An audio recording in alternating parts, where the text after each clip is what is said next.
치열하게 살아가는 우리들의 시간 속에 매일같이.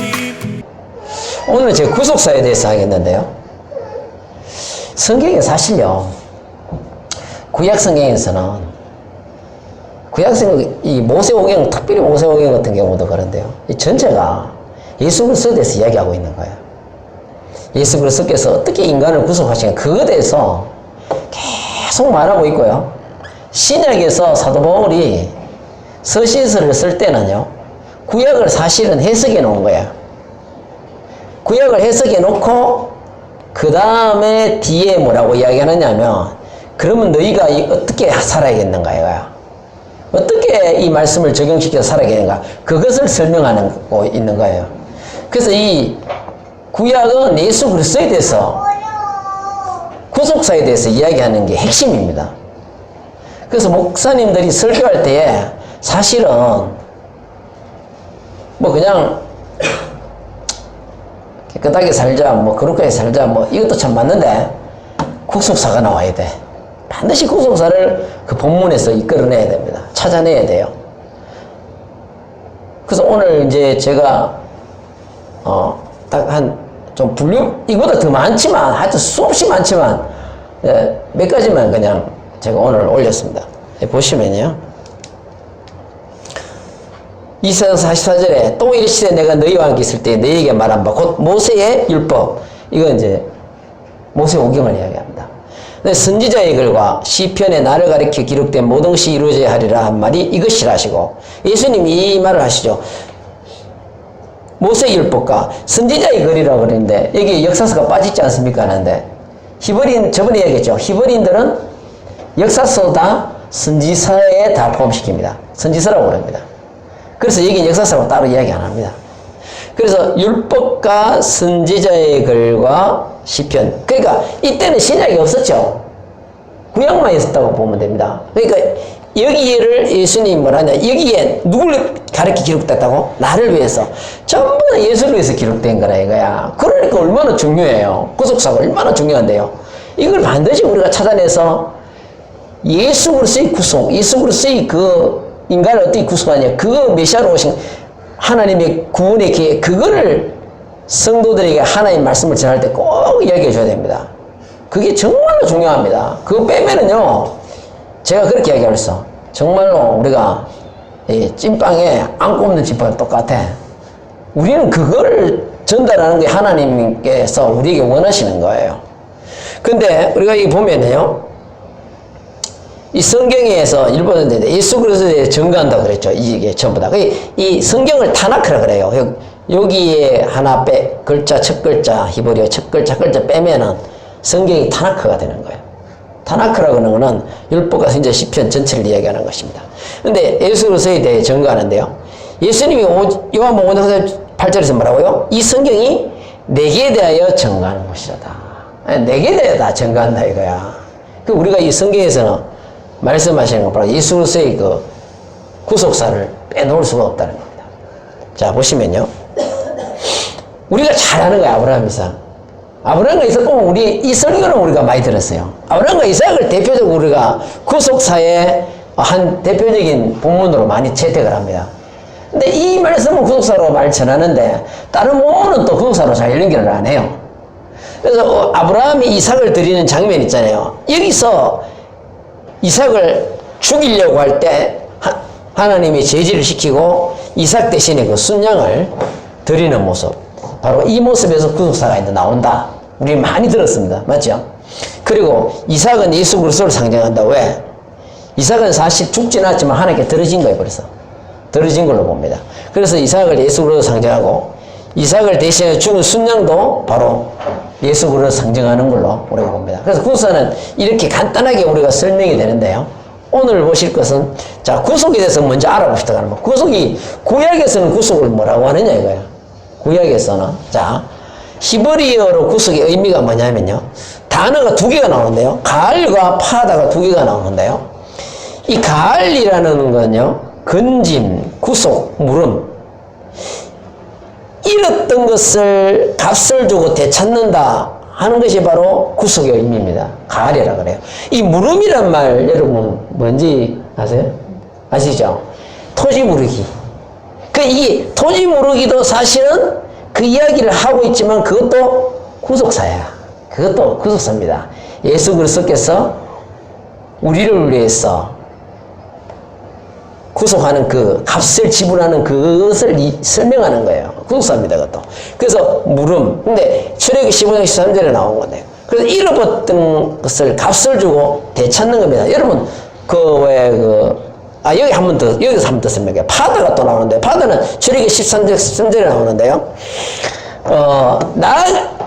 낙이든지 뭐 짐승이든지 사람이든지 초태생 장자는 다 누구 것입니까? 다 하나님 거라. 그 구절이에요. 이게 다 하나님 거라는 거예요. 다 하나님 거라는 거예요. 그래서 하나님께 다 드려야 돼. 다 드려야 돼. 소나 양이나 짐승이나 이런 거 어떻게 합니까? 하나님께 드릴 때 태워서 희생자석으로 드려버리죠. 첫 것은 하나님 것이니까요. 그 다음에 이제 나귀는 제사를 못 드리잖아요. 그건 부정한 것은 못 드리니까요. 그 성경이 뭐라 하냐면 나귀를 드리지 못하니까 나귀 대신에 어린 양으로 드리라 이거야. 성경이 그렇게 나옵니다. 근데 어린 양으로 못 드린다. 내가 어린 양도 없고 가난하다 못 드린다. 나귀의 목을 꺾어버리래. 성경이 그렇게 나옵니다. 그 다음에 사람은 장자를 죽여서 드릴 수 없잖아요. 그게 어떻게 하냐면은 그거는 속전을 드려요. 거기 보면은 오세겔 민수기에서 나옵니다. 오세겔을 하나 앞에 성전을 하나 앞에 가서 드립니다. 그래서 그렇게 해서 속전을 드리죠. 그래서 이 파다라는 것도 있고 가을도 있고 파다가 있는데요. 같은 뜻으로 쓰입니다. 끊다. 뭘 끊다 말이에요? 예수님이 죄를 끊었다 이거야. 예, 그 구속을 이야기하는 거야. 그 다음에 몸값을 받고 석방했다. 이 몸값을 받고 석방했다는 말이에요. 노예를 해방시킨 게 있잖아요. 그걸 이야기하는 건데 거기서 왔는데 몸값을 받고 석방했다 이거야. 그러니까 여러분들 뭐가 떠오릅니까? 사도행전에 보면은 20장 28절에 피로 사신 교회를 치게 하셨대. 예수님이 피로 우리를 다 사신 거예요. 아시겠어요? 대가를 지불한 거예요. 구속이란 말은요, 아무 대가를 지불하지 않고 찾아오는 게 아니고요. 대가를 지불하고 찾아오는 게 구속이에요. 반드시. 그 예수님이 십자가에서 자기 목숨으로 대가를 지불한 거예요. 그리고 여러분들은 누구에게 찾아와서 사탄에게 있는 여러분을 다 찾아온 거예요. 그래서 몸값을 받고 석방하다 그런 뜻이고, 대속이란 말도 되고요. 속량이란 말도 됩니다. 그래서 이 구속이란 말은요, 구속, 대속, 속량 다 같은 뜻으로 쓰입니다. 아시겠죠? 같은 뜻으로 쓰인다 그렇게 하시면 돼요. 그래서 어떤 대가를 치름으로 그것을 대체한다는 거예요. 교환을 의미하는 것입니다. 사실 우리가 죄를 지음으로 다 세상으로 넘어가 버렸지. 사탄의 종으로 다 살던 우리를 예수 그리스도 십자가에 못 박히고 그 피로 다 사셔가지고 데리고 온 거예요. 다시 몸값을 지불하고 잃어버렸던 것을 갚을 주고 다시 되찾아온 겁니다. 하나님께는 되찾아온 거예요. 이게 바로 구속이라는 뜻입니다. 두 대 모두 예수 그리스도의 구속을 의미합니다. 이 가을도 그렇고 파다도 그렇고요. 자, 그러면 우리가 신약은 어떻게 되어 있나 보는 거예요. 신약은 어떻게 되어 있나 보는 거예요. 신약은 보면요, 고린도서 1장 14절에 그 아들 안에서 우리가 속량 곧 제사함을 얻도다. 개정 한글에 보면은 속량으로 안 되고 구속으로 되어 있어요. 구속 곧 제사함을 받다 그래 되어 있거든요. 근데 개혁으로 바뀌면서요, 속량이 돼. 같은 뜻으로 쓰입니다. 자, 여러분 보세요. 같은 뜻입니다. 속량, 구속, 대속 같은 뜻으로 쓰인다고요. 아폴리트로시스 구속, 해방. 왜 저 있지 않습니까? 종으로 살던 사람들이 이스라엘에는 희년이 되면 어떻게 합니까? 희년이 되면 다 풀어줘야 돼. 다 풀어줘야 되는 거예요. 아시겠습니까? 전부 다 풀어줘야 돼. 그래서 이 바로 해방하는 거예요. 그것도 희년도 바로 성경에서 구속사를 뜻하는 거예요. 그래서 이 단어는 이 구속이란 속량이라는 이 단어는요, 여기도 신약에도 똑같습니다. 속죄를 받고 놓아주는 거예요. 속죄를 받고. 예수님은 뭐냐? 피로서 사신 거예요. 그 다음에 몸값 속죄를 의미하는 것입니다. 그래서 이 속령이라는 것은 몸값과 속전을 받고 놓아주는 겁니다. 그래서 신약도 역시 구속이 바로 예수가 우리를 속령한 것을 이야기하는 겁니다. 자, 우리 구속사를 한번 보는데 첫째 누굴 보느냐면 야렛을 봅니다. 야렛이 누구냐면 아담의 6대 손인데 에녹의 아버지예요. 죽지 않고 하나님 데려간 에녹 있죠. 그 에녹의 아버지가 바로 야렛입니다.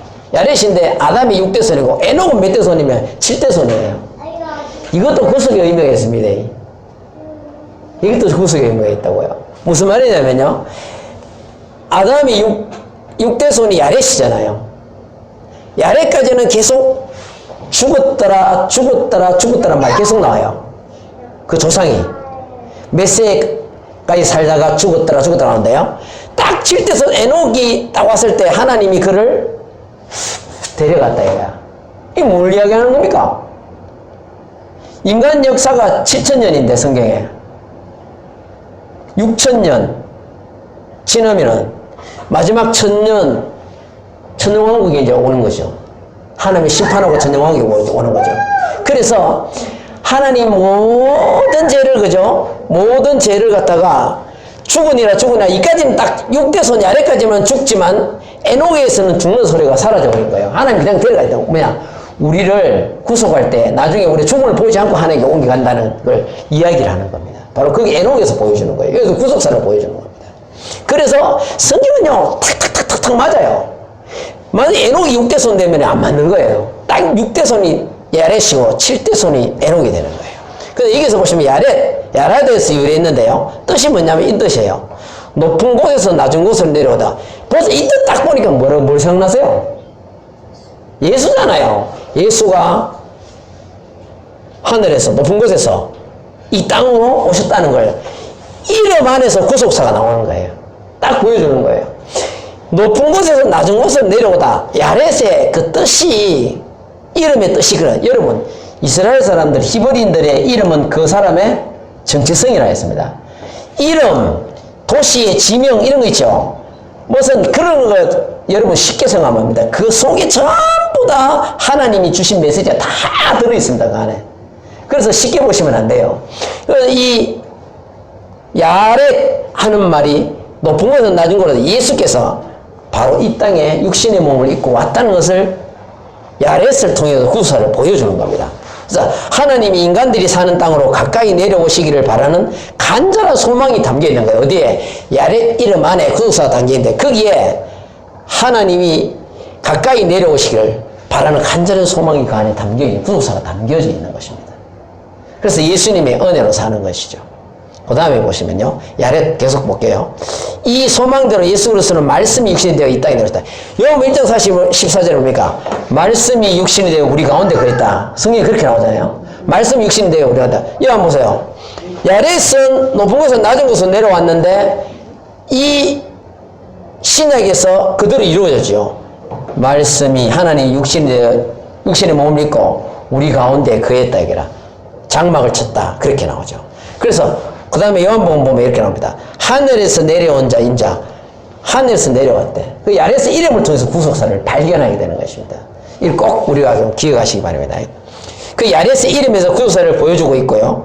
예수 그리스도 이 땅에 육신의 몸을 입고 우리를 구원하러 오시는 메시아이심을 야렛의 이름을 통해서 나타내 줍니다.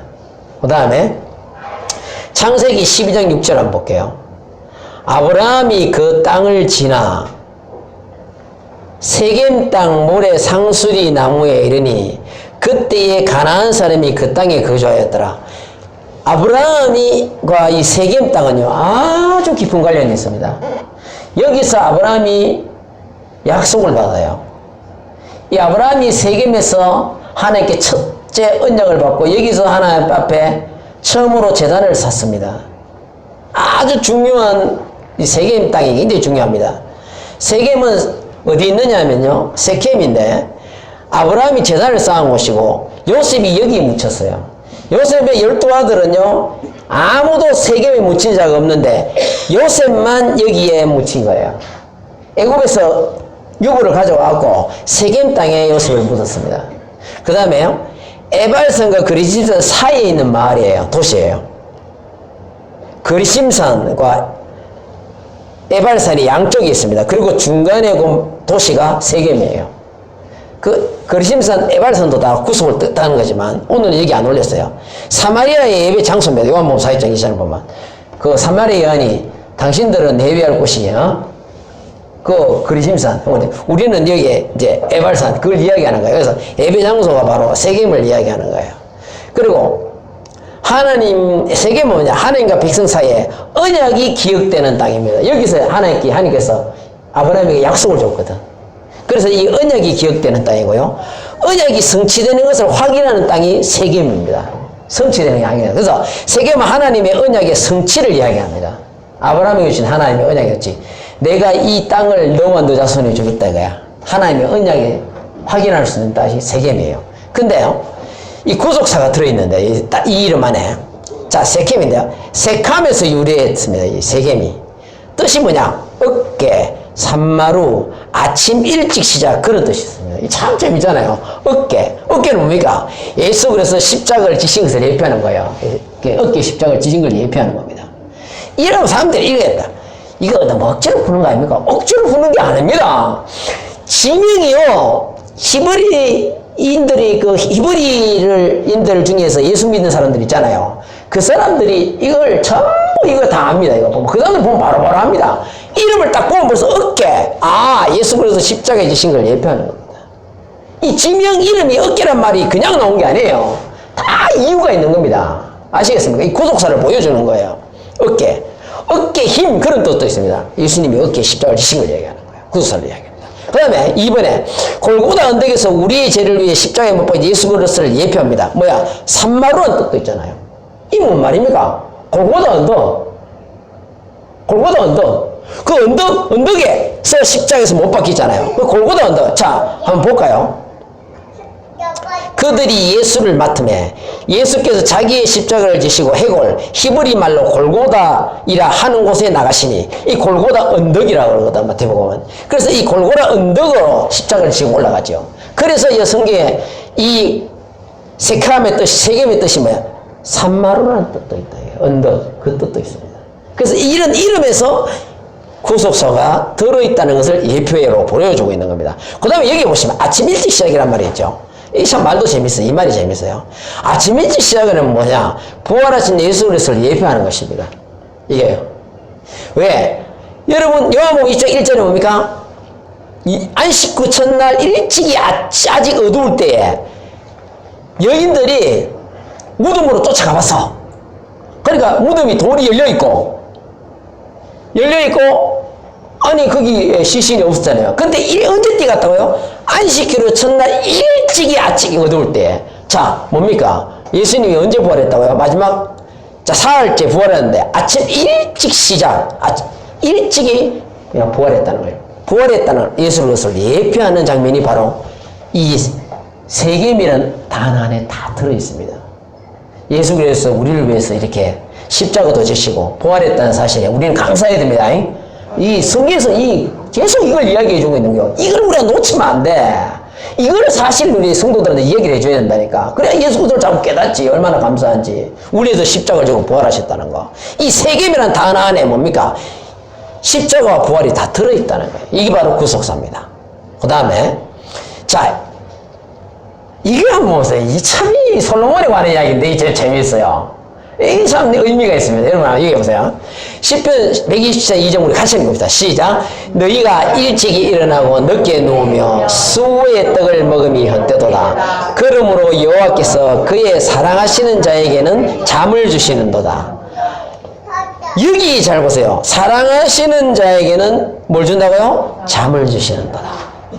여러분, 시편 127장은요, 가정의 달 5월달에 이 본문가정 설교를 많이 해요.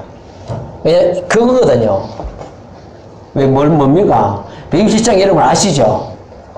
여호와께서 집을 세우지 않은 세우는 자에서 세우고 그때며, 그거 아닙니까? 그러니까 그 설교를 가정의 달에 이렇게 설교를 많이 해요. 근데, 볼게요. 이게 127장은 솔로몬이 쓴 시인데요, 구속사를 이야기해 주는 거예요. 가정의 달 때 설교하라고 준 게 아니고요. 구속사를 예수 그리스도를 이야기하는 겁니다. 자, 보겠습니다. 사무엘 하 12장 25절에 다윗의 아들이 첫째 아들이 아기 때 죽고 난 뒤에 두 번째 누가 태어났어요? 솔로몬이 태어났죠.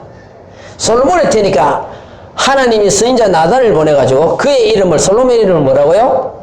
여디디야 하시니 이는 여호와께서 뭐예요? 사랑하시기 때문이라.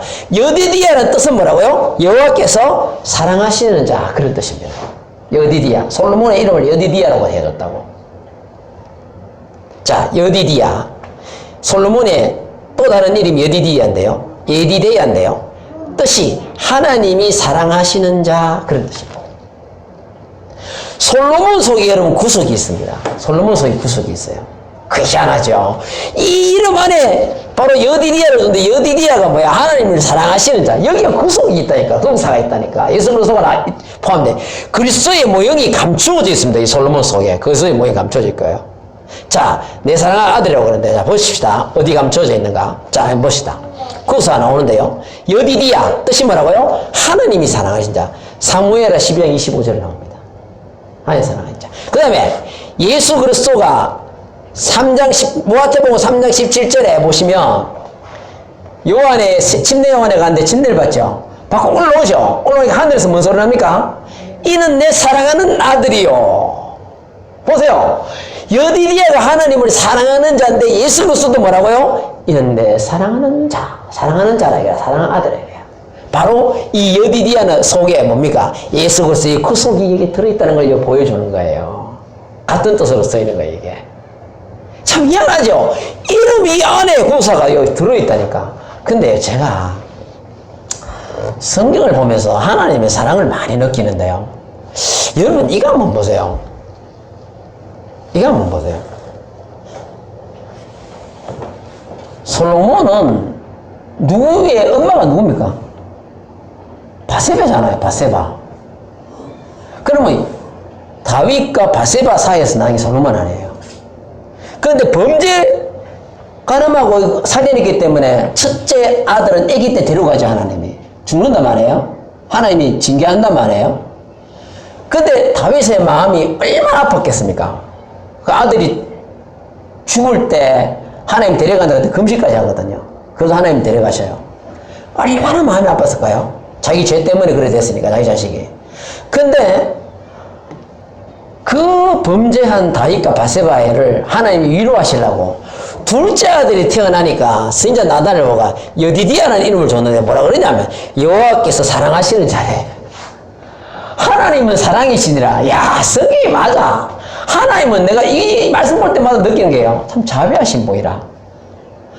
다윗의 그 범죄한 것 때문에 심판하긴 하셔서도 둘째 아들 주실 때는 여호와께서 사랑하는 자래. 그럼 누구도 사랑한다는 말이에요. 다윗 내가 니도 사랑한다 이거야. 하나님은 다윗의 해결을 갖다가 들으시고 다 용서를 하시는 거라. 하나님은 성경에 하나님은 사랑이시라. 그 말이 맞아. 참 자비하세요. 난 그 볼 때마다 느끼는 게요. 야, 하나님 참 자비하시다. 여러분, 우리가 보세요. 요즘 뭐 일본 때문에 뭐 시끌시끌한데 일본이 과거사를 반성을 하는 것 때문에 자꾸 문제가 삼잖아요. 근데 독일을 보면 독일은 나라는 틀려요. 그렇게 총리가 유대인들의 그 위령탑 앞에 가서 무릎 꿇고 사죄했습니다. 그래서 그 독일이 일본보다는 그래도 참 낫다는 평가를 받거든요. 반성하지 않는 그것 때문에 참 그런 거예요. 온갖 못된 짓을 다 해놓고. 그러나 다윗이 뭡니까? 하나님 앞에 회개했을 때 하나님 그걸 귀하게 보시는 거예요. 그걸 진짜 귀하게 보시는 거예요. 그래서 하나님도 마음이 아파갖고 둘째 아들 줄 때는 내가 사랑하는 자다 이거야. 이렇게 갚아주시는 거예요. 여러분, 하나님은 우리를 징계하셔도요, 그 다음에 또 더 큰 걸 우리에게 내려주십니다. 그런 하나님입니다. 그런 하나님이에요. 자, 솔로몬 속에 구속이 있는데, 이제 여기 봤죠? 여디디야는 하나님의 사랑하는 자, 예수 그리스도는 바로 내 사랑하는 아들이라. 이 표현에서 구속사가 들어있다는 걸 아셔야 됩니다. 그 다음에 여기 보시면요, 뭘 준다고요? 사랑하는 자에게? 잠을 주시는다. 이거 여기에도 우리 구속사가 들어있습니다. 볼까요? 그 단어 하나가요. 참 재밌습니다. 잠은 세난데요. 비유적으로, 상징적 표현으로서 뭐냐? 육체의 죽음을 뜻합니다. 여기 14, 20에. 비유적, 상징적으로 육체. 그래서 우리가 성경에 보면은, 나사로가 죽었다는 게 예수님이 뭐라는 거야? 내가 깨우러 간다. 잔다 이거야. 죽음을 잠으로 많이 비유를 해요, 성경에는. 근데요, 잠을 주시는도다. 자, 잠을 주시는도다. 이렇게 했는데, 이 구절을 갖다 제일 좋아하는 사람이 누군가 모르니까네, 그 병 중에 잠 못 자는 병이잖아요. 에? 왜? 맨날 잠 못 자가지고. 이 구절을 제일 좋아한다고 자기가 그러더라고. 하나님이 사랑한데 잠을 준대. 매일날 자기가 그렇게 잠을 못 잔대. 불면증이 사는데 이 구절을 제일 좋아한대. 하나님 사랑한 자에게 잠을 준다. 제일 좋아한대. 그 고백하는 걸 제가 직접 들었어요. 근데 이거는 그거 말이 아니거든요. 상적으로 지금 육체의 죽음을 얘기하는데요. 이 무슨 말이냐? 예수가 죽어야 인간이 구원을 받는다는 것을 막 보여주는 겁니다. 하나님이 사랑하는 자에게 잠을 주신다 이거야. 이 뭐냐? 예수가 죽어야 인간이 오야. 자, 제가 다시 말해드릴게요. 여러분, 누가 죽어야 구원을 받을 수 있나 이거야? 모든 인간들이요 구원을 받고자 하지만요, 인간이 구원을 향한 인간의 애씀과 수고는 다 헛되다는 거예요. 127장이 뭐라고 그런데요? 여러분 보세요. 헛되다 이거야. 세운 자의 수고 헛되고 칭을 지킨 자의 바스꾼이 헛되다 이거야. 헛되다. 그걸 계속 이야기해 주는 거야. 깨어있으면 헛되고 계속 헛되다는 걸 이야기하는 거야. 인간이 구원을 받으려고 하는 그 인간의 수고, 인간의 모든 노력이 다 헛되다 이거야. 다 헛되다 이거야. 그러면은 누가 와야 되냐 이거야. 누가 와야 되냐? 예수가 죽어야, 사랑하는 자에게 잠을 주시듯이 예수가 죽어야 인간이 구원을 받는다는 거예요. 그러므로 그리스도께서 죽으셔야 됐다는 거예요. 그래서 사랑하는 자에게 죽음을 준다. 예수 그리스도의 죽음을 통해서 인간을 구원한다는 걸 예표로 보여주는 것입니다. 그래서 시편 127장은 전체가 구속사를 이야기하는 거예요. 바로 예수 그리스도의 죽음을 통해서 인간이 구원받는다는 걸 이야기해 주는 겁니다. 그래서 인간의 구원을 위해 여호와께서, 하나님께서 사랑하는 자, 사랑하는 자 누굽니까? 예수에게 잠을 줬다 이 말이에요. 그 말을 이야기합니다. 예수에게 잠을 줬다 이거. 그의 사랑하는 신자에게 잠을 주시다. 사랑하는 자, 예수 그리스도가 사랑하는 자잖아요. 하나님이 사랑하는 자에게, 예수에게 죽음을 주셔서 인간을 구원했다. 그것이 여기 들어있는 것입니다. 자, 봅시다. 이제는 솔로몬의 시인데요. 자, 127장을 제가 조금 말씀을 드리려고요. 이게 왜 은혜롭더라고요. 헛되도다가 몇 번 나오면 3번 나옵니다. 3번 나왔다는 것은 완전한 걸 이야기합니다. 여러분, 베드로가 환상을 볼 때 광주리가 몇 번? 3번이죠. 3번이죠. 다니엘이 하루에 몇 번 예루살렘에 기도했다? 3번을 기도했어요. 3는 완전설을 또 이야기합니다. 7도 완전설, 3도 완전설을 이야기합니다. 이게 뭡니까? 인간의 모든 수가 완전히 헛되다 그런 뜻입니다. 3번 강조한 거는요. 3번 강조한 것은요, 3번 나왔다는 것은요, 인간의 모든 수가 완전히 헛되다 그걸 이야기합니다. 자, 집은 뭡니까? 집은 바이트인데 뭐라고요? 뜻이 가정이라는 뜻도 있고 가족이라는 뜻도 있습니다. 그러면요, 한번 볼게요. 여호와께서 집을 세우지 않으시는 세우는 수고에 어떠며 여호와께서 가정을 세우지 않으시면, 가족을 세우지 않으시면 세우는 자의 수고가 어때? 여러분, 세운다는 게 뭡니까? 이거 한번 보세요. 바나에서 이게 왔는데요. 바이트가요. 바나는 가옥을 건축하는 뿐만 아니라 가문을 세우는 것을 나타냅니다. 가문 세운다. 우리 가문을 세운다 그러잖아요. 그때 이 단어를 써요. 근데 따라서 이 단어는 자손을 가지다, 번성케 하다는 의미를 표현하는데요. 자, 보겠습니다. 헛되다 3번 들어가는 건 뭐라고요? 인간의 수가 완전히 헛된 걸 이야기하는 거예요. 하나님이 집을 세운다는 이야기는 그 가정을 항상 뭡니까? 번성케 하고 가정을 지켜주시고 가족이 잘 되고 건강하고 평강이 있고, 이거 다 누가 한다는 이야기예요? 하나님이 하신다는 얘기예요. 여러분, 인간이 아무리 힘쓰고 애써도요, 우리가 지킬 수 없습니다. 우리 가정을.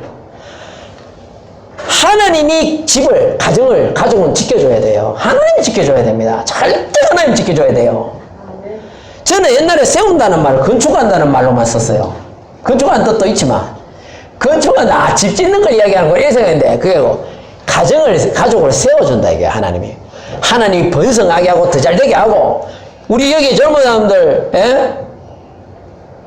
직장을 주시는 것도 기도해야 됩니다. 하나님께서 주십니다. 하나님께서 관여해야 돼. 하나님께서 관여 안 하는 거예요. 하나님께서 세우지 않으면 세우는 자의 수가 헛되다니까. 인간이 아무리 노력해도 되는 게 아니야. 하나님께 달려있다니까. 그리고 여기 보시면 여호와께서 성을 지키지 않으신 파수꾼에 깨어 있음이 헛되도다 되어 있잖아요. 이 집하고 성이 있죠. 단어는 다른데 시적인 의미는 똑같습니다. 이게 똑같은 표현을 써요. 시적으로는요. 원래 시를 쓸 때는 같은 단어를 두 번 쓰는 게 아니거든요. 그래서 여기는 집으로 했고 여기는 성으로 한 것입니다. 단어는 달라도 의미는 똑같아요. 같은 의미를 씁니다. 그래서 여기 보시면요. 이 속에 제가 이 세계 시장을 볼 때 느끼는 것이, 여러분, 이 헛되고 헛되고 이 말이 여러분 생각나는 데 없어요? 전도 쓰잖아요. 솔로몬이 전도 쓸 때 이 말을 쓰잖아요. 이렇게 인간의 모든 수는 완전히 헛되다는 걸 보여주는 것이죠. 그래서 누가 있어야 된다고요? 예수 그리스도가 있어야 되는 거야. 예수 그리스도가 이 땅에 오셔야 우리가 다 죄에서 구속함을 받을 수가 있다니까. 맞죠? 그걸 이야기해 주는 거예요. 그래서 우리 여러분 다시 한번 이야기하는데요. 여러분의 집을 세우는 것은 번성하게 하고 잘되게 하는 건 하나님입니다. 여러분의 자녀를 잘되게 하고 남편을 잘되게 하고 아내를 잘되게 하는 건 하나님입니다. 하나님이 반드시 세워줘야 돼. 여러분 가정이 하나님이 번성하게 하기를 원합니다. 우리 이 구절 다시 한번 읽어보시고 우리가 마무리합시다. 시작. 여호와께서 집을 세우지 않으시면 세우는 자의 수가 헛되며 여호와께서 성을 지키지 않으시면 파수꾼에 깨어있음이 헛되도다. 깨어있음이 밤새도록 눈 뜨고 지켜도 안 된다 그 말이에요. 지켜도 헛되다는 거예요. 다 하나님이 하셔야 된다는 거예요. 걱정하지 마세요. 하나님이 여러분을 지킬 겁니다. 왜? 예수 그리스도가 이 땅에 오신 것은 바로 우리를 위해서 우리를 구속하러 오신 예수님이십니다. 우리를, 인간을 구속하러 오신, 구원하러 오셔서 십자가에 못 박으시고 피로 우리를 사서 하나님의 자녀되게 하신 그 예수 그리스도께 감사와 찬양과 영광과 존귀를 돌려드립니다. 아멘.